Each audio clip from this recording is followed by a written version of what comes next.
দেয়ালে লাগানো হয়েছে বায়োমেট্রিক মেশিন, তবে উল্টো করে, বর্তমানে অকেজো।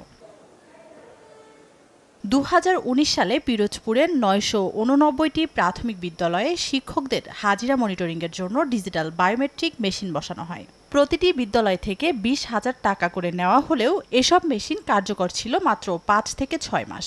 এরপর থেকে মেশিনগুলো অকেজো হয়ে পড়ে। বেশিরভাগ বিদ্যালয়ে যন্ত্রগুলো দেখা না গেলেও কিছু প্রতিষ্ঠানের দেয়ালে এখনো ঝুলছে, তবে নেই কোনো ইন্টারনেট সংযোগ। সংশ্লিষ্টদের অভিযোগ, সরকারি টাকা অপচয় হয়েছে এই খাতে। বায়োমেট্রিক পদ্ধতি আমাদের তো দিয়েছিল, আমরা তো অনেকদিন কাজ করেছি, কিন্তু পরবর্তীতে দেখা যায় যে অকেজো হয়ে গেছে। আমার জানা মতে 200 স্কুলেও বোধহয় এই মেশিনগুলো ঠিক মতন লাগানো হয় নাই। প্রায় 2 কোটি টাকার মতো বায়োমেট্রিক পদ্ধতি মেশিন করার কথা ছিল, যেটা বিচারে ব্যাপক অনিয়ম হয়েছে।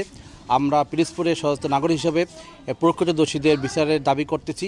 এ বিষয়ে প্রাথমিক শিক্ষা অধিদপ্তর থেকে পরবর্তী নির্দেশনা অনুযায়ী ব্যবস্থা নেওয়ার কথা জানান সংশ্লিষ্ট কর্মকর্তা। এটা তো একটা প্রজেক্টের মাধ্যমে ক্রয় করা হয়েছিল, তো পরবর্তীতে আর পুনরায় ওইটা মেশিনগুলো চালু করা হবে কি না, এটা অধিদপ্তর থেকে কোনো নির্দেশনা আসেনি। আমরা হয়তো এই বিষয়টা লিখলে, যদি অধিদপ্তর থেকে পরবর্তীতে কোনো নির্দেশনা আসে, তাহলে এটা আমরা জানাতে পারবো।